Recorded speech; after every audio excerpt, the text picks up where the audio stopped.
Hello friends, good morning. चलिए हम आज के करंट अफेयर्स स्टार्ट करते हैं। तो हमारे आज के करंट अफेयर्स का हमारा पहला क्वेश्चन हमारे प्रीवियस क्विज से।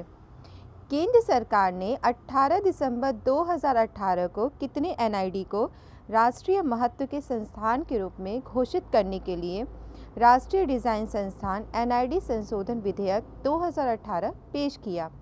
हमारे ऑप्शंस हैं ए 1, बी 2, सी 3, डी 4 और इसका सही जवाब था 4। इनमें से आंध्र प्रदेश के अमरावती और मध्य प्रदेश के भोपाल, असम के जोरहाट और हरियाणा के कुरुक्षेत्र स्थित राष्ट्रीय डिज़ाइन संस्थान है। वर्तमान में इन संस्थाओं को डिग्री, डिप्लोमा और अन्य स्पेशल कोर्स की डिग्री प्रदान करने का अधिकार प्राप्त नहीं है।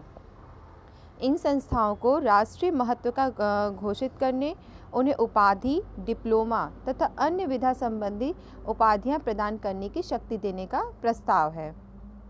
तो हमारे आज के करंट अफेयर्स का पहला क्वेश्चन, 37वीं सीनियर नेशनल रोइंग चैंपियनशिप 2018 का आयोजन किस स्थान पर किया जा रहा? हमारे ऑप्शन हैं A Pune, B Madhya Pradesh, C Jharkhand, D Meghalaya और इसका सही जवाब है पुणे। 37वीं सीनियर नेशनल रोइंग चैंपियनशिप 2018 की शुरुआत 17 दिसंबर 2018 को महाराष्ट्र के पुणे में हुई।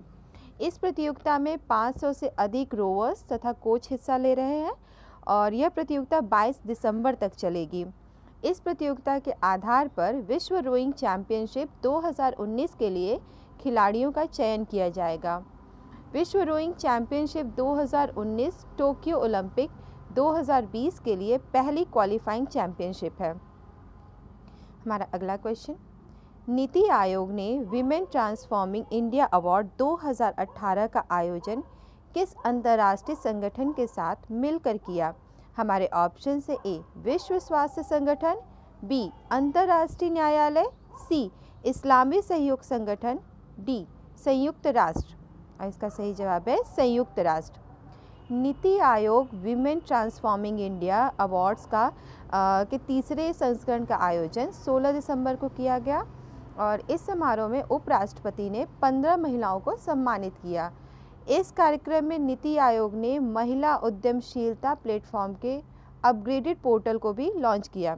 इस दौरान उपराष्ट्रपति वेंकैया नायडू महिलाओं को पुरस्कार वितरित किए और इस वर्ष की थीम है महिलाएं व उद्यमशीलता। विमेन ट्रांसफॉर्मिंग इंडिया अवार्ड्स को 2016 में लॉन्च किया गया था, जिसका उद्देश्य उन महिलाओं को सम्मानित करने का है जो दूसरों के जीवन में बदलाव लाने के लिए कड़ी मेहनत कर रही हैं और इन पुरस्कारों के लिए नामित करने की प्रक्रिया इस वर्ष मार्च में शुरू की गई थी। हमारा अगला क्वेश्चन, हाल ही में राष्ट्रीय अपराध रिकॉर्ड ब्यूरो का नया निदेशक किसे नियुक्त किया गया? हमारे ऑप्शन से ए दिग्विजय सिंह, बी रामफल पवार, सी शिवराज सिंह चौहान, डी कमलनाथ और इसका सही जवाब है रामफल पवार। हाल ही में रामफल पवार को राष्ट्रीय अपराध रिकॉर्ड ब्यूरो एनसीआरबी का निदेशक किया गया। वे पश्चिम बंगाल कैडर के आईपीएस अधिकारी हैं। इससे पहले वो नेटग्रिड में संयुक्त सचिव के रूप में कार्य कर चुके हैं। राष्ट्रीय अपराध रिकॉर्ड ब्यूरो की स्थापना 11 मार्च 1986 को अपराध और अपराधियों की सूचना के संग्रह एवं स्रोत रिपोजिटरी के रूप में की गई थी, जिससे कि अपराध को अपराधियों से जोड़ने में खोजकर्ताओं को सहायता मिल सके और इसका मुख्यालय नई दिल्ली में है। इसका उद्देश्य देश के पुलिस बल को सूचना व प्रौद्योगिकी तथा क्रिमिनल इंटेलिजेंस से सशक्त करने की कानून व्यवस्था को बनाए रखने में सहायता करना है। हमारा अगला क्वेश्चन, हाल ही में FICCI का नया उपाध्यक्ष किसे नियुक्त किया गया? हमारे ऑप्शन से ए उदय शंकर, बी कात जोशी, सी अशोक गगा और डी इनमें से कोई नहीं और इसका सही जवाब है उदय शंकर। हाल ही में स्टार इंडिया के CEO व चेयरमैन उदय शंकर का federation of Indian chamber of commerce and industry FICCI का उपाध्यक्ष चुना गया। उन्हें 2018-19 के लिए उपाध्यक्ष चुना गया है। उदय शंकर फिक्की जैसे राष्ट्रीय उद्योग चैम्बर में नेतृत्व संभालने वाले पहले मीडिया व मनोरंजन के क्षेत्र के पहले एग्जीक्यूटिव हैं। उदय शंकर ने अपने करियर की शुरुआत टाइम्स ऑफ इंडिया के साथ की थी। इसके बाद उन्होंने स्टार न्यूज़, आज तक, हेडलाइंस टुडे तथा टीवी टुडे ग्रुप में काम किया है। FICCI भारत का सबसे बड़ा और सबसे पुराना व्यापारिक संगठन है।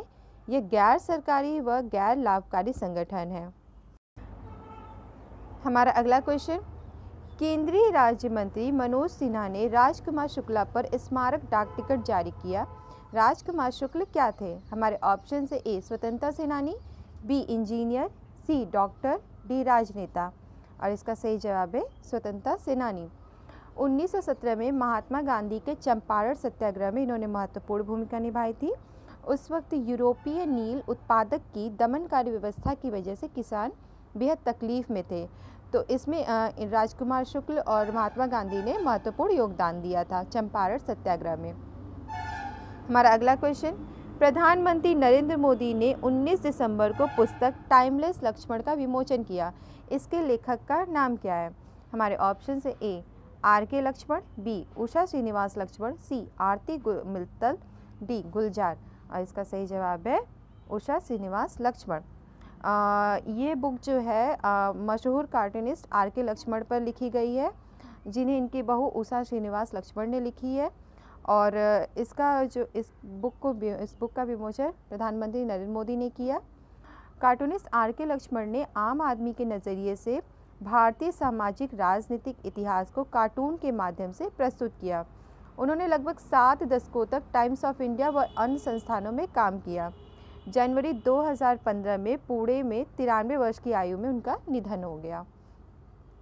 हमारा अगला क्वेश्चन, इसरो ने 19 दिसंबर 2018 को श्रीहरिकोटा से कम्युनिकेशन सैटेलाइट GSAT-7A को अंतरिक्ष की कक्षा में स्थापित किया।